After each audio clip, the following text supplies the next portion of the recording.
Hello, everybody. This is Bart Sharp, and you are on Becoming Quantum Conscious at United Public Radio Network and UFO Paranormal Radio Network at 107.7 and 103.5, broadcasting out of the beautiful city of New Orleans, Louisiana.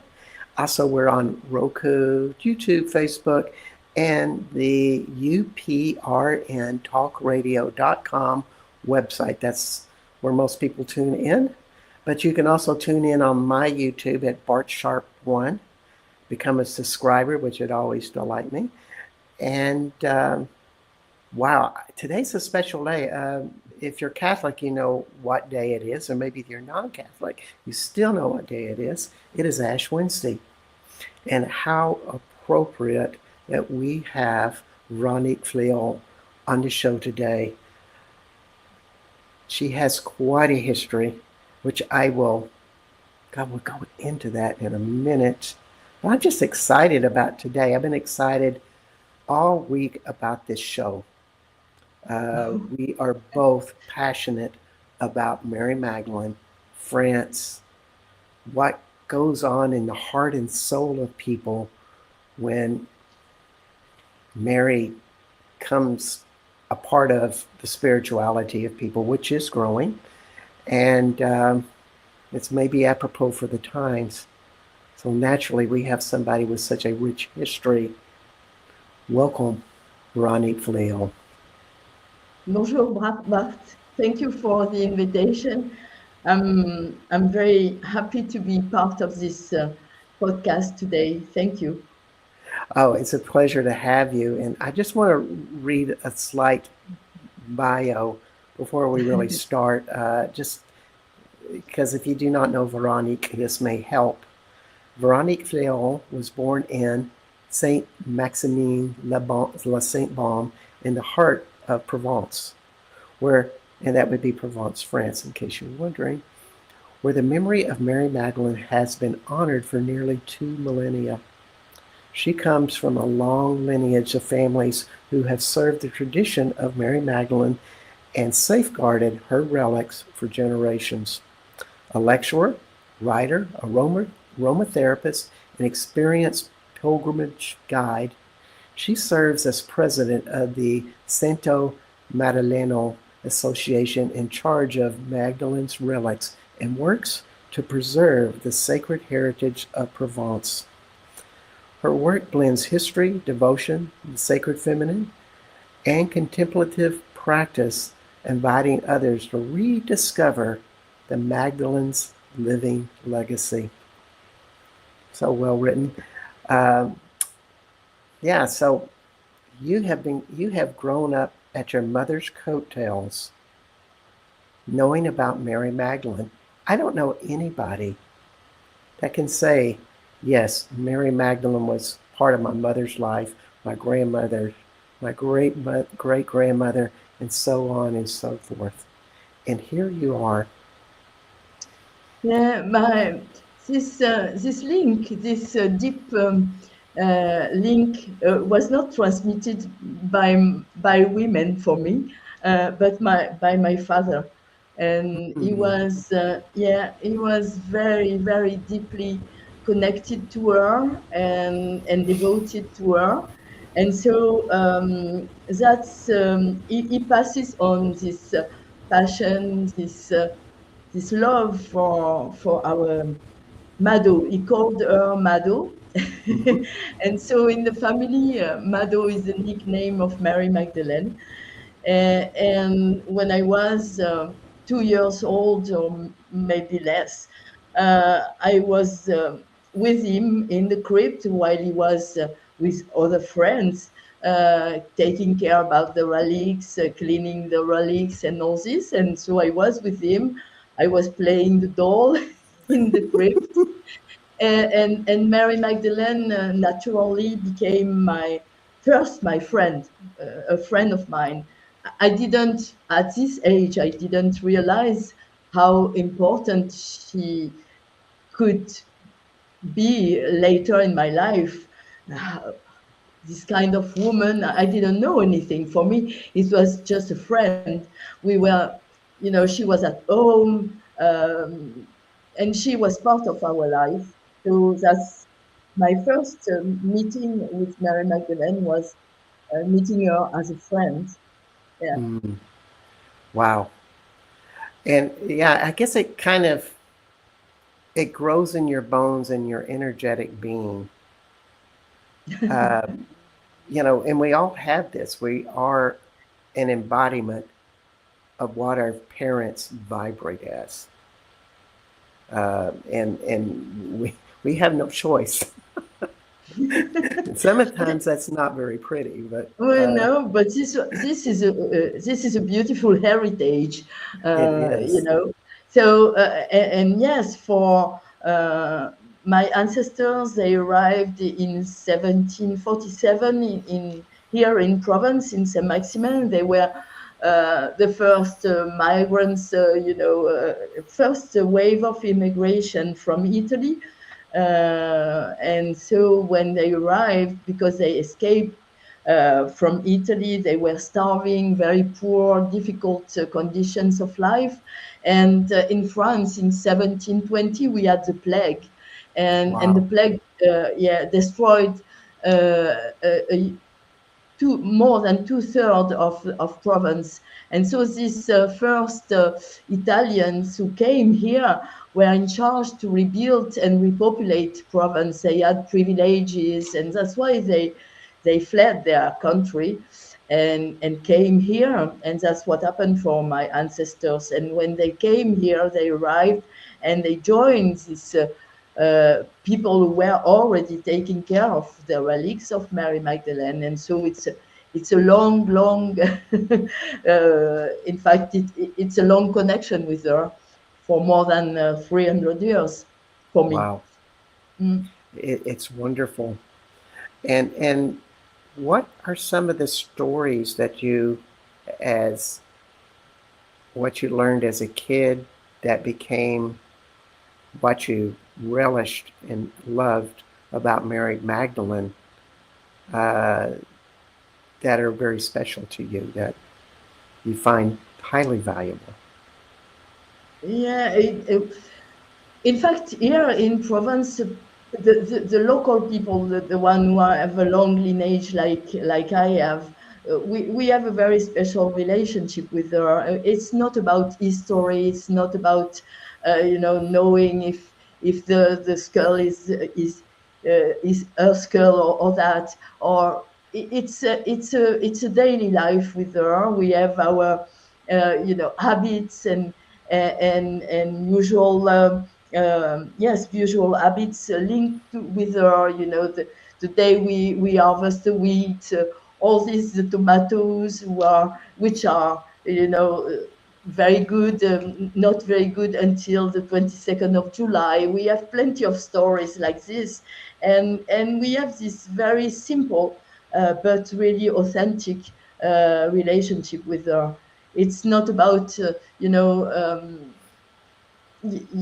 what we can read in books. It's also a way to share, because we like to share. We like to share this relationship, and during the festivals, that's what happened in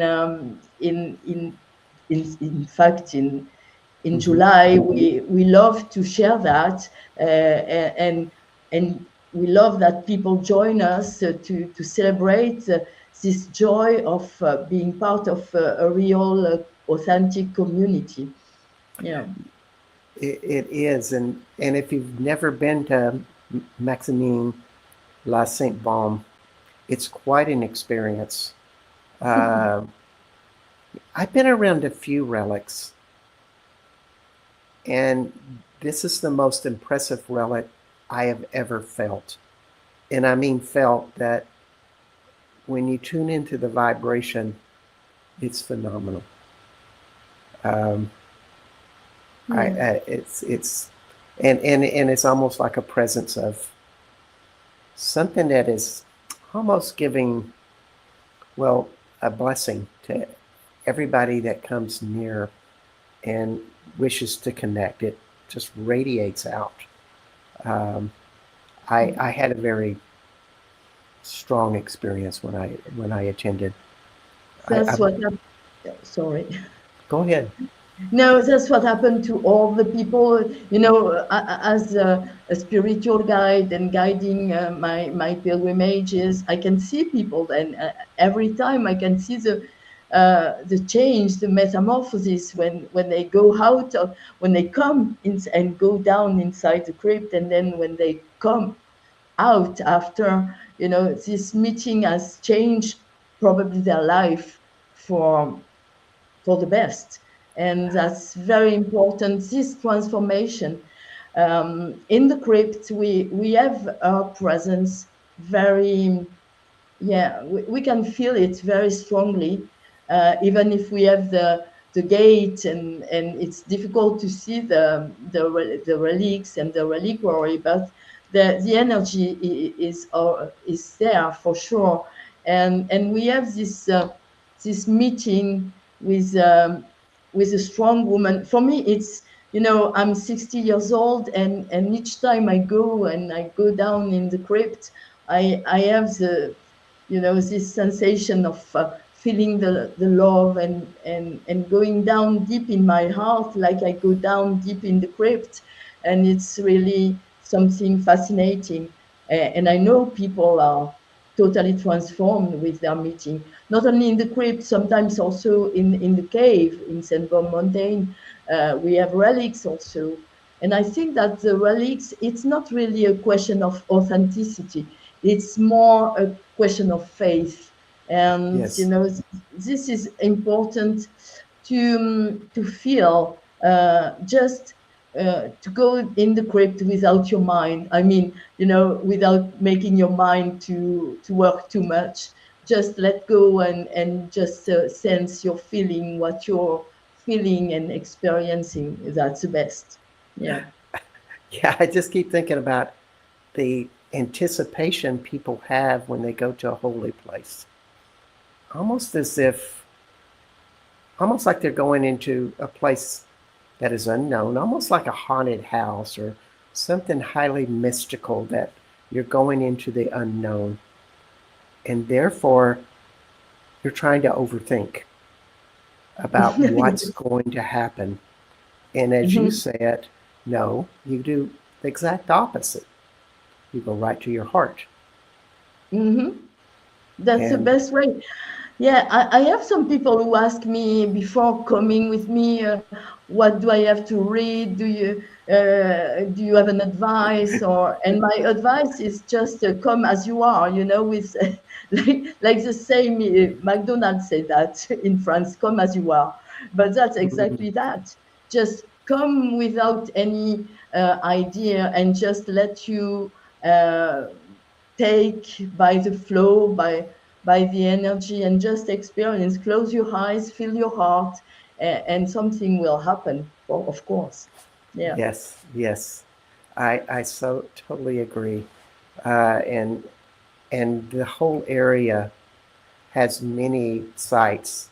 And of course, my expertise, if just to give everybody a geography lesson of southern France, is you had the Provence region, which is in the center of the coastline, and Maximin St. Baume is maybe 50 kilometers north of the coastline, right in the middle. Where I do tours is in the Aude region, which is farther west, close to the Spanish border, Mhm. and both of them are very strong, and Mary Magdalene is a part of both. However, Maximin, the Saint Baume, Le Grotte, Le Saint Baume, uh, Marie de la Mer, the church on the coast, are all Mary Magdalene. It is her history, all there. So as we talk about this is, it seems like it's older than Mary Magdalene. Wouldn't you agree? I mean, when you think of Grotte Saint Baume, there's a good chance that that was a highly mystical cave before Mary Of Magdalene course. arrived. Yeah, it was this region. If you when you go to Saint Baume now, and you listen to to the story of what the church wants us to believe. They said that Magdalene was alone in this cave, crying all day, and in penance. But it's totally wrong, because now, and we have historical facts to prove that. We know that this place, this mountain of Saint Baume, was already inhabited. It was a sacred mountain, the sacred forest, dedicated to Artemis. We had the Druids, and she was not alone living there. And we know also that when she was dying, when she felt she was dying, she sent an hermit living in this mountain, in another cave, like she lived in a cave. She asked him to go to Maximin, to Aix, to inform Maximin that she was dying, and she wanted to meet him to receive the last sacrament. So we know that this place was already dedicated first to the feminine, because it's a feminine mountain. We know that this mountain was connected first, was worshipped and connected to Mother Earth, to Gaia, then after to Artemis, and then now to Mary Magdalene. But it's a long thread from, from very early times to nowadays. Yeah. It is, and it's quite an experience to have. It would seem that it would be very difficult to be there during the wintertime because the cliff is very high up. You climb maybe 500 meters through this forest and up to the cliffside where you finally reach the cave, which has a big opening, and it faces north, which during the wintertime, all the north winds come rushing into this cave entrance. I have no idea how Mary contended with any of that.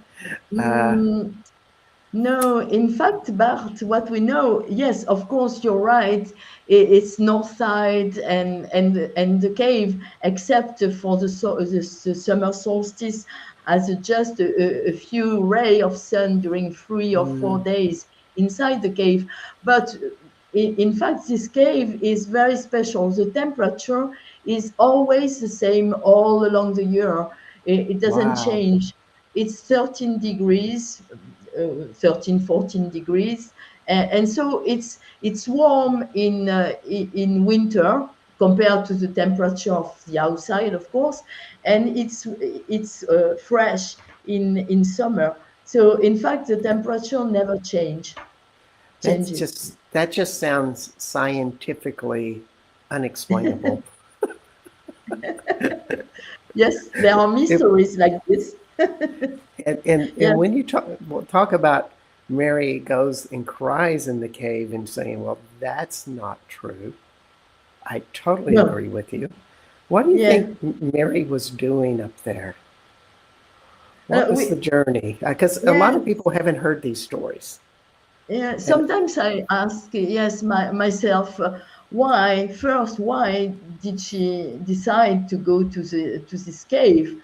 It was a choice. She was preaching in Marseille or in Aix, in Marseille with her brother, and so she decided to retire and to spend the last days. The tradition said 30 years of her life there, but I don't think she stayed as much. But there are several reasons for what maybe she was in danger, because you know that when they arrived, the situation was exactly the same of what they fled. You know, they escaped from Palestine because they were in danger because of the Roman army. And they were close to Jesus. They could have been. Peter was arrested and all this, so it was dangerous for them. So they decided to cross the Mediterranean to arrive here. But the situation was the same. Marseille was underneath the authority of the Roman army, and so probably she was in danger. Lazarus was beheaded. Her brother was beheaded in Marseille, so she was probably obliged. She had to find a safe place, or maybe she was, tired of preaching, and she decided to retire and to finish her life in contemplation because she wanted to have this relationship again with Rabuni, with Jeshua. So this was the best way, to retire in a silent place and in the silence of the cave, to live in contemplation and in prayer. Yeah, yeah. I to me, it only makes sense. Of course, we do not know a lot about what Yeshua did before he had the big adventure in Jerusalem and such. Some people said, well, he went to India and also he went into caves. This is really referenced from Claire Hart's song, Anagram of Their Jesus, which is a channel book. A lot of people love it. I love it too. But the point being is that Yeshua had a lot of time to go into the otherworldly domains in a cave, probably in a very powerful cave, much like Gratz and Baume. But Mary Magdalene was able to complete her life and maybe complete a sequence like that you lose yourself a little bit to a much greater world. Go into the heavens. Some people say she went to the 7 levels of heaven and meditated and traveled to those worlds. Any thoughts and reflections about Yeah, we how have that happened?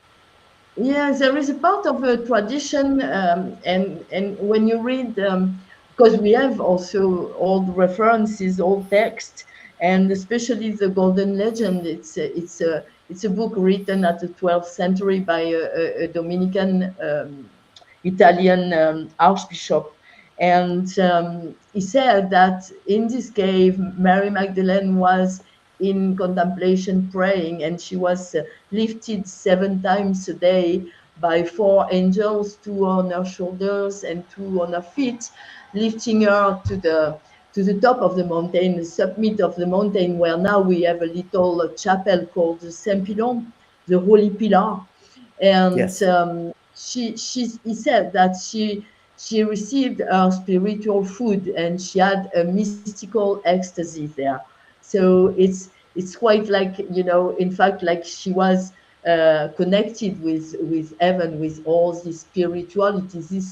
This pillar, this chapel, was in fact the connection between earth and heaven, and she was able to ascend that there, and then to have this mystical connection with heaven.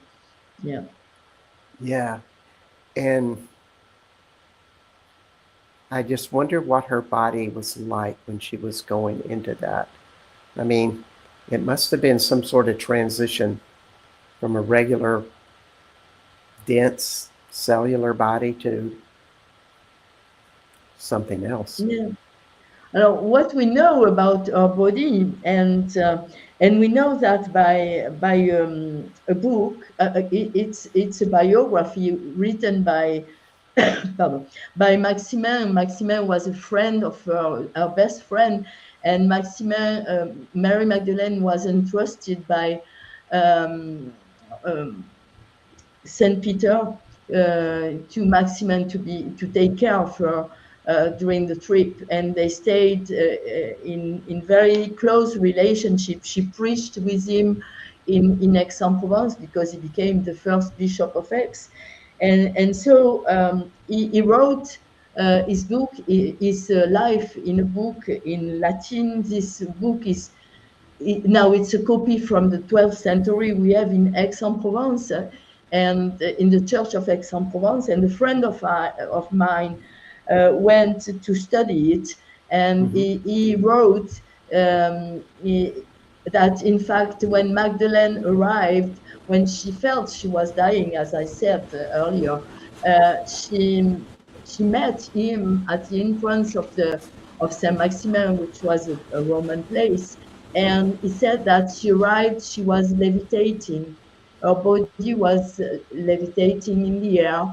And he said in Latin, he called her body corpusculus, and corpusculus means small body. And Mm. so we know that she was,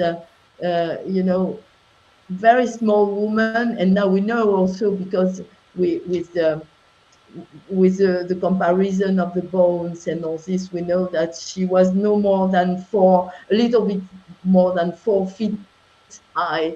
So she was a very small Wow. woman, and she Wow. levitates. Yeah. Mhm. Yeah. Wow. Thank you for that.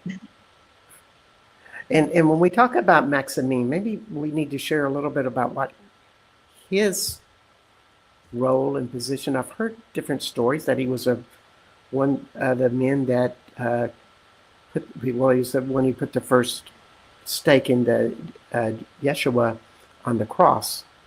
Do I have that right? Some people said that Maximin could have been Joseph of Arimathea. So yeah, that's what we have. We can hear that also in the tradition, and this could have explained, why they could escape from Palestine, because Joseph was very wealthy, and now we know that this provençal tradition said about the explanation of the arrival is the boat without oars and sail, but we know that in fact they were traveling on a boat making trade around the Mediterranean. And so probably, because these people were wealthy, Joseph, Mary Magdalene comes also from a very wealthy family. And so why not, yeah, if Maximin could have been Joseph of Arimathea, very close to them and to the group. He said in this book in Latin, he said that they were traveling.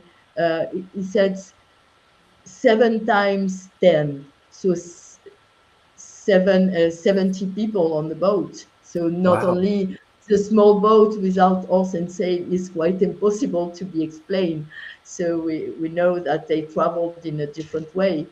But yeah. Mhm. Oh, wow. And Okay. Maximin became, yeah, when they decided to share and to evangelize the different places of God, Maximin decided to go north of the Sainte Marie de la Mer and to stop in Aix, and he became the first Christian bishop. We say bishop, but in fact, this is not the good word, because the church was not organized yet. So uh, we can say the first Christian leader of the community of the first Christian. So he was the first leader, and And he maybe preached but with maybe the Mary first Roman too. Magdalene. Yeah. He preached there in Aix, on the place which is now the Cathedral of Aix-en-Provence, but which was a temple dedicated to Apollo, and who became the first Christian place in Aix. Yeah. Wow. Well, thank you for that. We're at midpoint of the show, and I really wanted to let everybody know that you are listening to Veronique Flayol, and her website is magdalenesacredjourneys.com. Uh, and Veronique is a tour guide of magnitude, having great tours all throughout France, or at least southern France, but is much more as a president of the archives of the Church of Maximin La Saint Baume, which has the great skull that most believe that is of Mary Magdalene. Mhm. And You are on Becoming Quantum Conscious. My name is Bart Sharp, and this is United Public Radio Network and UFO Paranormal Radio Network at 107.7 and 103.5 out of New Orleans, Louisiana. Boy, I'm a little fumbly with this stuff. I think going back into this Magdalene journey brings out the best in me. And that sometimes feels like you're not as logical and rational, and therefore the words do not flow out of your mouth. However, that's part of the process, because we're learning how to think with something beyond our mind, which, you know, you do all kinds of tours, all kinds of things. And maybe it's a good time to just ask that question. What projects are you working on? What are the things that you do that you'd like to share with the audience? Oh, thank you. I have plenty of projects, and sometimes I think that I will need another life to go to the end of each of them. But yeah, for the moment, so I'm preparing now. I'm less busy, but I'm preparing my spiritual journeys for this year, for this season. So working on that, and I will lead some spiritual journeys and contemplative retreats also during the year 26. I'm also so I just ended to write my book in French about my relationship with Mary Magdalene, and my interpretation, not as a theologian, who I'm totally not, but my interpretation about the Gospels, through my heart and my eyes of friend of her. And then I'm working now on the English version of this book, which I hope will be ready soon. Yeah, what's that? And What's the title of the English version? so the same as in French. This is my book in French, and so it will be Mary Magdalene, messenger of a sacred heritage. And and Uh, it's yet to be released. Am I getting you right, or is it out on the market? yeah, I will tell you about. Maybe you can post something on your Yes, yes, on the group when it's oh, ready. and I'm always happy to promote you. And Yeah, because I know of, you do a lot for this community. Thank you for your job. but Yeah. also, you know, it's the people that are sincere in heart that make a difference in the community as well. Uh, Hmm. that's that's who I promote, whether it be on the show or on my Mary Magdalene Sacred Sites of Mary Magdalene in Southern France tours. It's a mouthful. I just never can figure out what I should let go on that title, but it's on Facebook, everybody. And that's what we're talking about. So you have tours coming up in the summer, and you go all over France. I mean, there's several, and you can find those at Yeah. Hmm. magdalenesacredjourneys.com. You have a book, but also you are president Yeah. of the relics at Maximin La Simone. Yeah, and this is also I'm very busy actually, because and it's just a breaking news. I'm going to tell, but and I'm very proud of that. And we with the association I preside, um, we began a process of having the reliquary listed on the national inventory of historical monuments in France. Wow. And this would be, and if we succeed that, normally in May it will be done. So I was at the church and at the crypt last Monday, working with with the historians and the archaeologists and all these people working on the relics and all this. And so if we can go to the end, I have negotiated a contract with the state so that our association will be officially responsible for the relics of Mary Magdalene. This is something just official because we are responsible, but it's just a long tradition. And if we can have this contract, it will be no longer just a tradition, but something really official we can pass on to our heirs. And Mm. so it's also a reconnection for all our ancestors, my ancestors, for what they did before me. So it's a huge job actually, and it takes a lot of my time.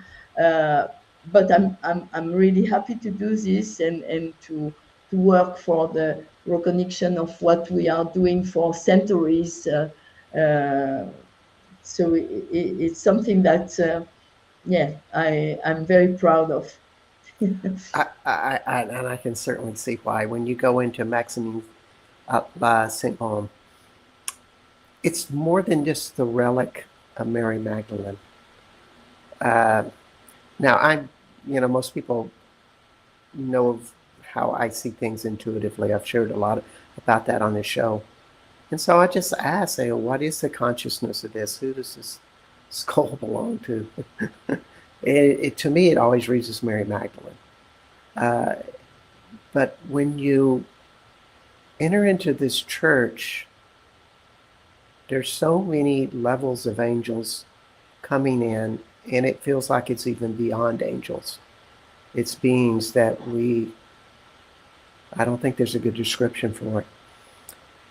But the place is well supervised by a lot of higher spiritual beings.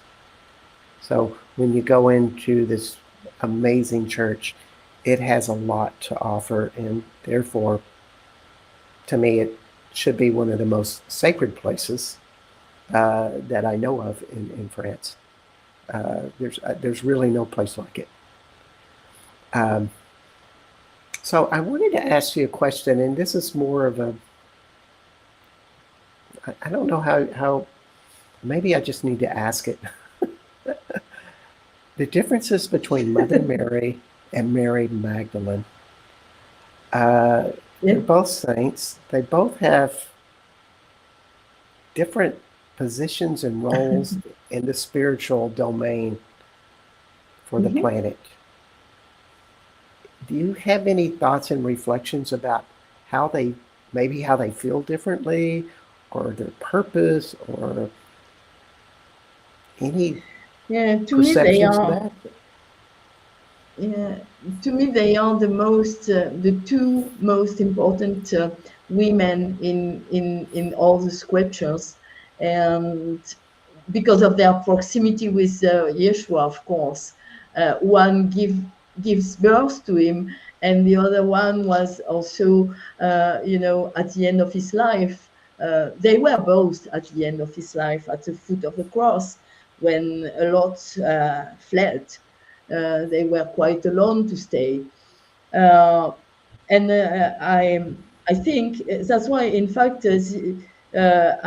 I decided to make this year this is the first one I will do, but in May, which is the month of Mother Mary, traditionally in the Christian Church, to pay tribute to these two very powerful women, I decided to create a special pilgrimage from the 2nd of May to the 12th. And we began in Lourdes with the apparition. And today, by the way, it's Saint Bernadette's feast day, the little Bernadette in Lourdes. So Mm-hmm. we begin here, and we cross. So from your place in Occitania to my place in Provence, we cross the different places of Mm-hmm. sanctuaries, Marian sanctuaries, and Magdalenian sanctuaries as well. So it's a long pilgrimage of 10 days to discover this very special relationship they could have had together, you know, and helping, also supporting Jesus, each one in a different way, but always being present, and uh, not only with their money but also with their love, and so it's something really that makes my heart very happy to be able to do this. And in fact, my personal experience is that, as I said, when I was young, and I was living in this family where Magdalene was the most important woman in our family.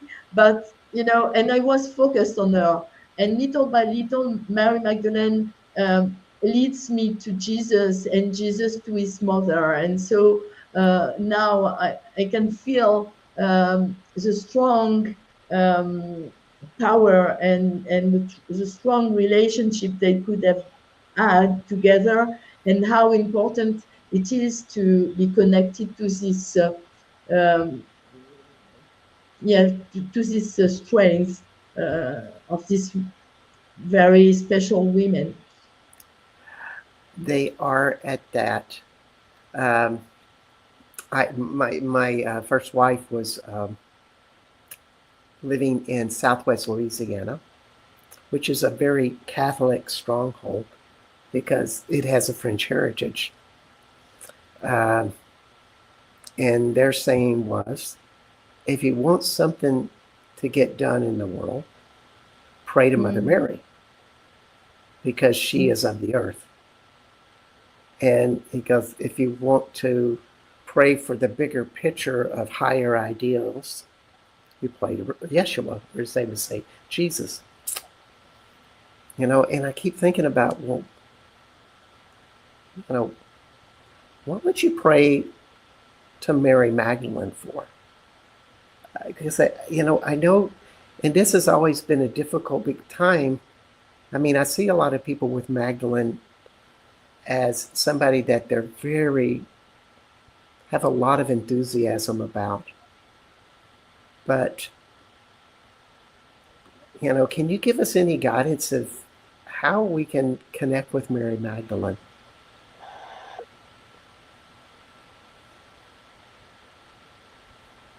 I know it's a hard Mary question. Magdalene, and for me, the difference between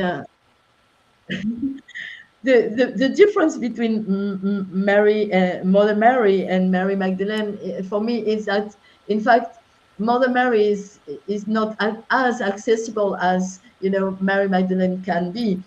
Mary Wow. Magdalene speaks to everybody. She's unique, but she's countless at the same time, and so she's an I would say an ordinary woman. It's not like this, but we can identify to her very and connect to her very easily. She's a Mm-hmm. real human uh, woman. But for Mother Mary, she's less accessible, and so it's more difficult. You can say, okay, I'm connected, or you are connected with both, but Yes. one is more, the mother is really the more, I think, the most powerful of both. But Yeah. they have different gifts, and they are both. I don't know if this word exists in English, but uh, intercessors. I mean that they can work Mm-hmm. for us with the divine, and we just have to ask, and then they can intercede with, you say, Mm-hmm. intercede for us. Yeah. Mm-hmm. Yeah. Yeah. I love that answer. So yeah. And and sometimes the best way I can explain it is by colors. And of course, Mhm.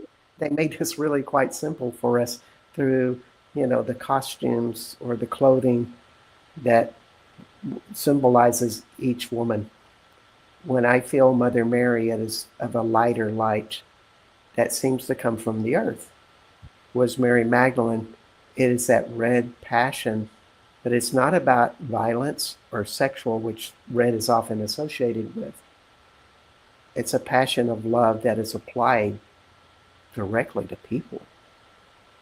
Mhm. Um, and I'm always searching for more, but from what you tell me, it's like, no, it's really a lot like that.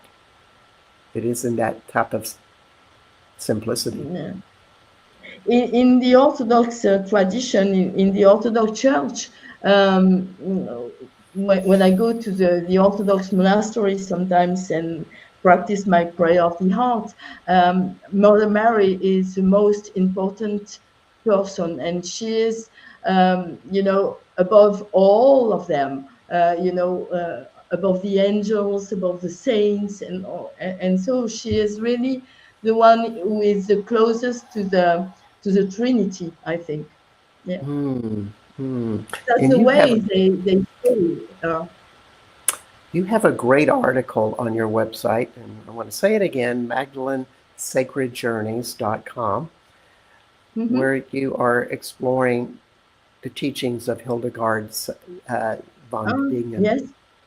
Hmm. And you described something very similar, almost as if Mary is a container for all of these other ascended masters, saints, Hmm. people of light, and she's almost like the leader of this whole collective consciousness that comes through in a bright way. It's just such a beautiful article Yeah, that you wrote. and when you look at the drawing and the painting, Hildegard realized about that a reflection of who was Mary for her.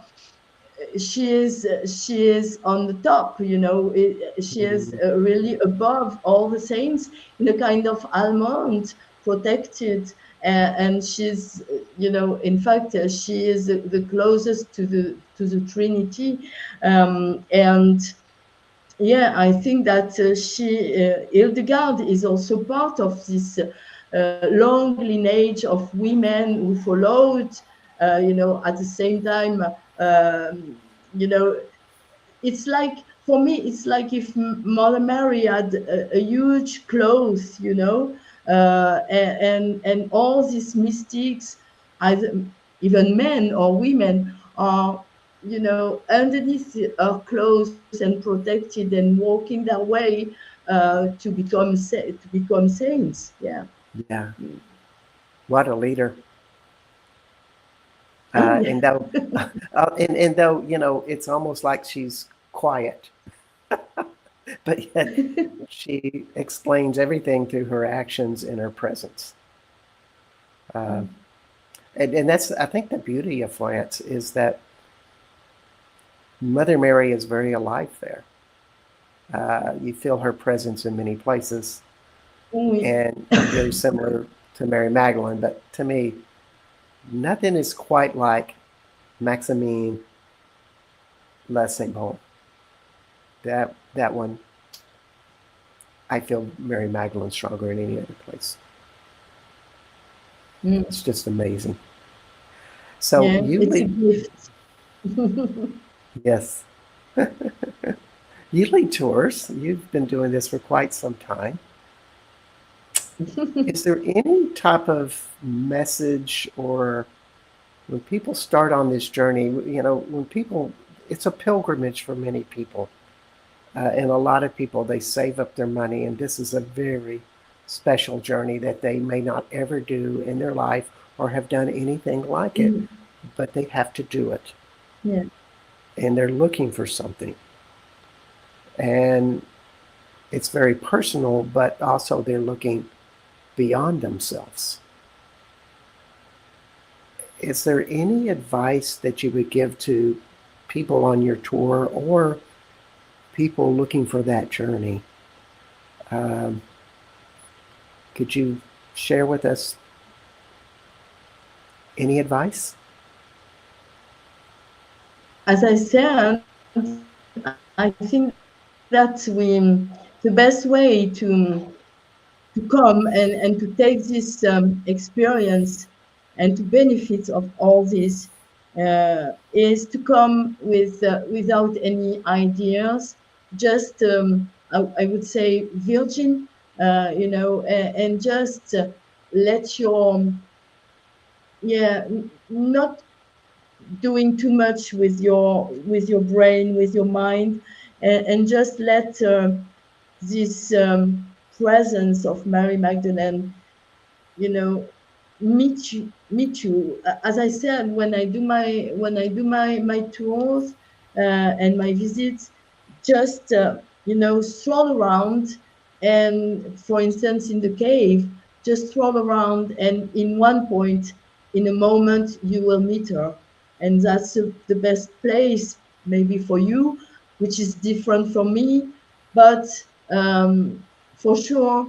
Uh, After 2,000 years, our presence is still alive here. Yeah. Indeed. Uh, it always amazes me how alive these areas are and how alive St. Baume, but also other sites that we all know and adore. Um, so we're coming down to a close here, and wanted everybody to know that you were listening to Veronique Flayol. What's the name of your latest book that's coming out? Mary Magdalene, a messenger of a sacred heritage. Yes, and it's coming out, and so let's all keep a lookout for that. So with Yes, Veronique probably Flay, 1 month, I hope.